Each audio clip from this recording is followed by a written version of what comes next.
go! Halo semuanya, selamat pagi. Saya senang sekali bisa berbagi dengan Anda melalui video ini. Terima kasih telah meluangkan waktu untuk menonton. Kami dari kelompok kedua akan memperkenalkan diri. Perkenalkan, nama saya Putri Solinduru, biasa dipanggil Putri. Perkenalkan, nama saya Rupina.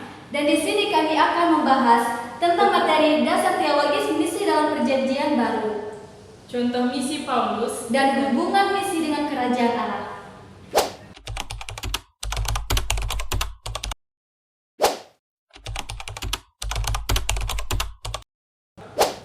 Tujuan dari pembahasan ini adalah untuk membantu kita memahami lebih dalam tentang dasar teologis misi yang bersumber dari amanat agung dalam Matius pasal 28 ayat 19 sampai 20. Contoh-contoh nyata perjalanan misi Rasul Paulus yang dicatat dalam kitab Kisah Para Rasul, dan bagaimana misi Kristen memiliki kaitan yang erat dengan penggenapan kerajaan Allah. Video ini akan kami bagi menjadi 3 bagian utama. Bagian pertama, dasar teologis misi dalam Perjanjian Baru. Dan bagian kedua adalah contoh misi Paulus dalam kitab Kisah Para Rasul. Bagian ketiga, hubungan misi dengan kerajaan Allah. Jadi, pastikan Anda menonton sampai selesai agar tidak ketinggalan poin-poin penting. Cekedak! Jika ada pertanyaan, pendapat atau refleksi yang ingin Anda bagikan, jangan ragu untuk menuliskannya di kolom komentar. Kami akan dengan senang hati membahasnya. Baik, di sini kami akan menjelaskan tentang dasar teologis misi dalam Perjanjian Baru Amanat Agung dalam Matius pasal 28 ayat 19 sampai 20. Penjelasannya adalah dasar utama teologi misi dalam Perjanjian Baru. Yesus memerintahkan murid-muridnya untuk pergi dan menjadikan semua bangsa murid dengan cara membaptis dan mengajar mereka menaati semua yang ia perintahkan. Ini mencerminkan panggilan universal untuk menyebarkan Injil kepada semua orang. Menjadi dasar misi Kristen yang menekankan penginjilan lintas budaya dan bangsa.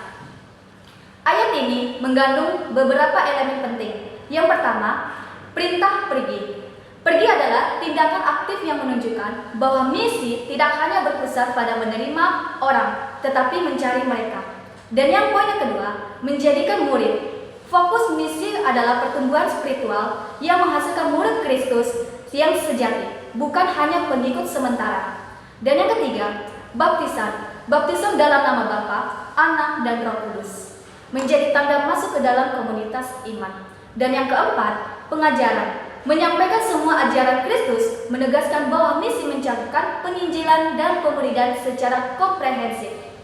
Di dalam 1 Yohanes pasal 20 ayat 21, Yesus berkata, "Sama seperti Bapa mengutus aku, demikian juga aku mengutus kamu."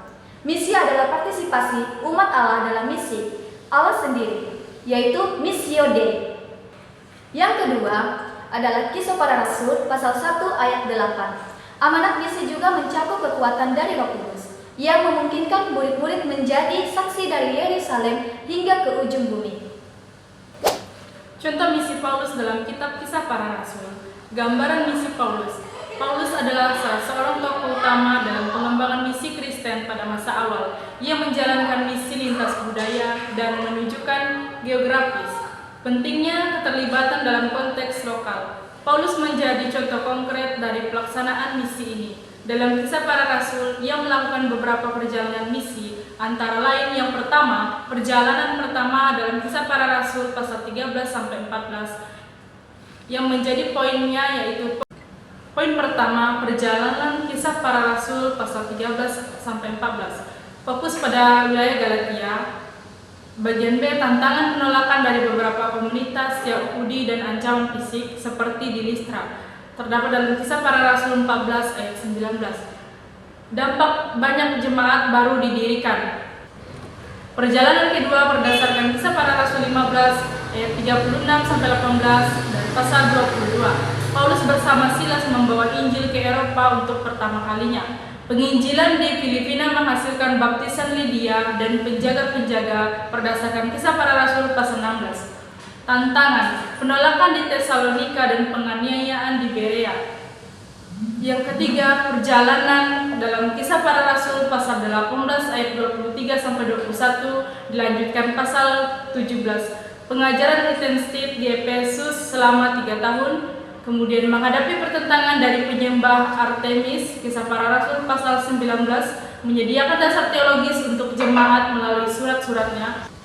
Perjalanan ke Roma berdasarkan Kisah Para Rasul 27 ayat 28. Menjadi saksi di pengadilan dan kepada para penguasa, meskipun dalam keteladanan tahanan.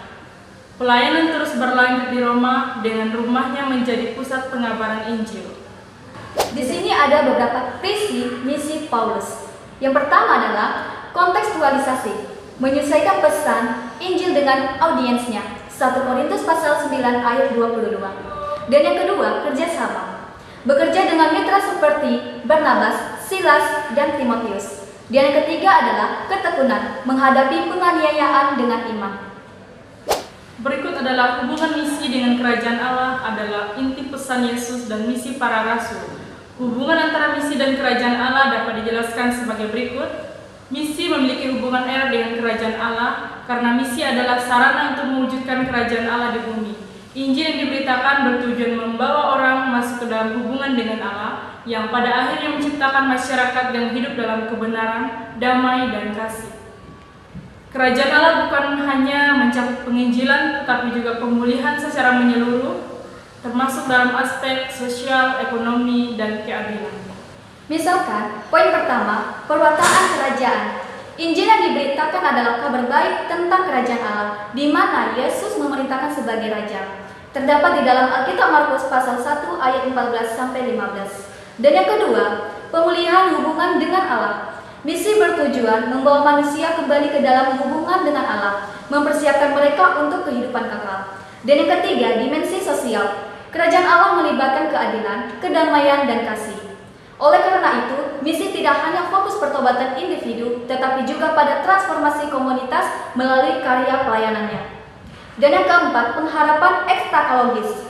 Misi bertujuan memperluas kerajaan Allah sehingga Kristus datang kembali. Berikut adalah aplikasi praktis untuk misi saat ini. Yang pertama, komitmen terhadap amanat agung. Setiap orang percaya dipanggil untuk berpartisipasi dalam misi global melalui penginjilan, pelayanan, atau dukungan doa. Yang kedua, pemberdayaan Roh Kudus. Seperti para murid, orang percaya harus mengandalkan kekuatan Roh Kudus dalam melaksanakan misi. Yang ketiga, transformasi holistik. Gereja harus memperhatikan baik kebutuhan rohani maupun fisik, mencerminkan nilai-nilai kerajaan Allah dalam tindakan nyata. Kesimpulannya adalah dasar teologis misi, contoh misi Paulus, dan hubungan misi dengan kerajaan Allah menegaskan panggilan universal untuk menyebarkan Injil. Dengan mengikuti amanat agung dan contohnya, Paulus misi, Kristen tidak hanya memberikan, tetapi juga menghidupkan nilai-nilai kerajaan Allah di tengah dunia. Terima kasih telah menonton sampai akhir. Kami berharap apa yang telah disampaikan dapat menjadi berkat dan inspirasi bagi Anda. Jangan lupa untuk like, share, dan subscribe Agar Anda tidak ketinggalan konten lainnya. Sampai jumpa di video berikutnya. Tuhan memberkati.